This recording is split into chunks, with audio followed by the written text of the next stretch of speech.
إليه يرد علم الساعة وما تخرج من ثمرات من أكمامها وما تحمل من أنثى ولا تضع إلا بعلمه ويوم يناديهم أين شركائي قالوا آذناك ما منا من شهيد وضل عنهم ما كانوا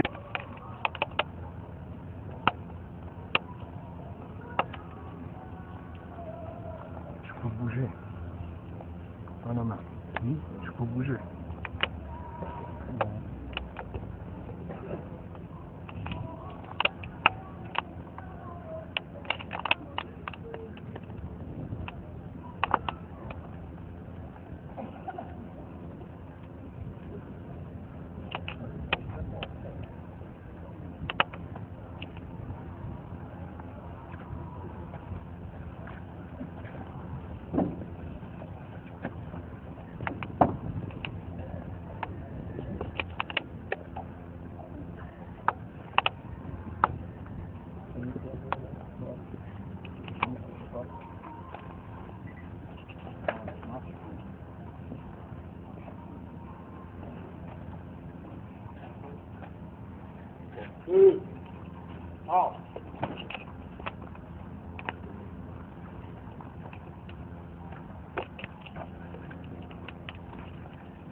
Monsieur le capitaine de vaisseau, chef d'état-major de la marine nationale, Monsieur le colonel commandant la zone militaire numéro 5, Messieurs les officiers, sous-officiers, gendarmes, marins, aviateurs, sapeurs, soldats, parents et alliés, Mesdames, Messieurs.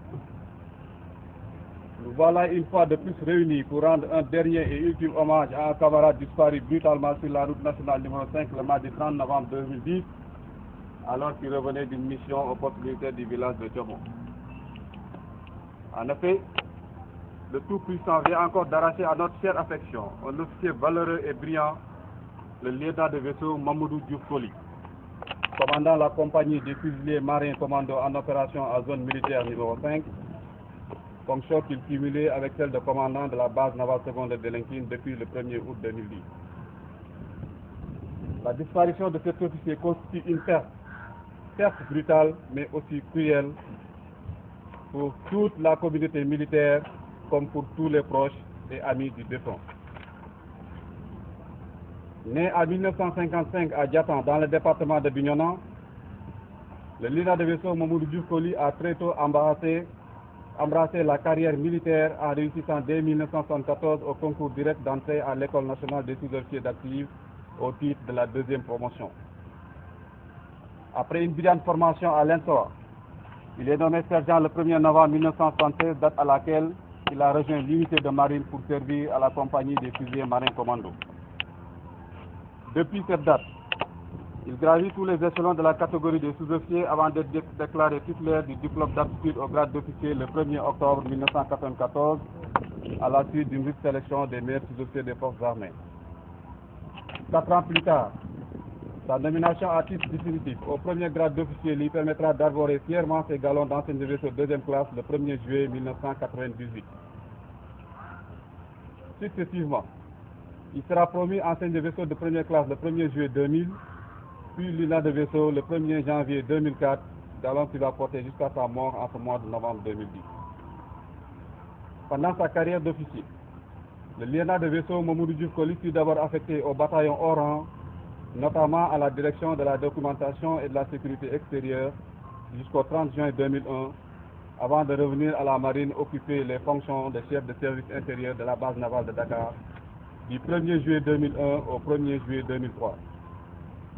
Il est par la suite nommé commandant de la première compagnie des fusiliers marins commando du 1er juillet 2003 au 1er juillet 2005, puis commandant de la base navale secondaire de Linkin jusqu'au 16 juillet 2008. Il retournera à la base navale amiral Faye Gassama, ex-base navale Dakar, pour prendre le commandement de la direction du port militaire pendant 1 an, avant de s'envoler pour la Côte d'Ivoire et intégrer la mission des Nations Unies de maintien de la paix dans ce pays en qualité d'observateur militaire du 1er août 2009 au 1er août 2010. Cette brillante et riche carrière constitue sans nul doute une parfaite illustration des qualités humaines et professionnelles dont a toujours fait preuve le lieutenant de vaisseau Mamadou Diouf Coly. En effet, il s'est toujours distingué par son talent, ses compétences et sa générosité dans l'effort. Il vouait un respect sincère à ses chefs hiérarchiques tout en ayant de la considération avec ces hommes qu'il menait néanmoins avec vigueur et dévouement. Son esprit d'ouverture et ce sens élevé des rapports humains lui ont valu aujourd'hui des témoignages forts, non seulement de la part de ses frères d'armes, mais aussi de ses proches comme de ses amis. Ensemble, le lieutenant de vaisseau Coly était un chef modèle, un père exemplaire et un collaborateur estimé pour tous ceux qui l'ont connu et dans le cœur desquels le souvenir restera éternel. Il a su donner corps et âme à son métier en particulier et aux forces armées en général. Il me soit permis alors d'adresser ici à sa mémoire, à laquelle nous nous inclinons respectueusement, le profond témoignage de notre vive reconnaissance. À la famille éplorée, et particulièrement à sa veuve et ses enfants si douloureusement éprouvés, nous adressons l'hommage de notre sincère sympathie.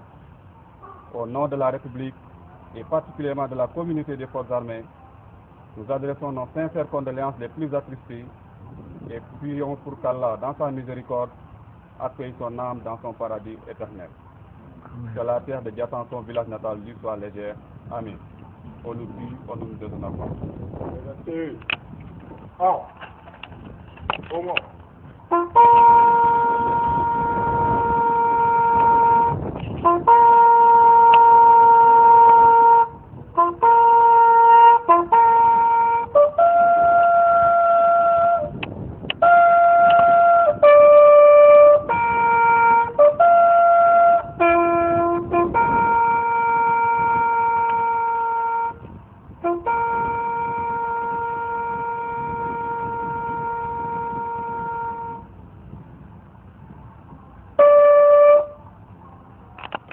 nano tan annawo abtakari ku ñanu jure wadda ko mi wona tan min man jikko ami filma o watme kare ma yomal jama le jak yedon katine di jante nor akiola duf ko le ome mana cintoe o alma ma ci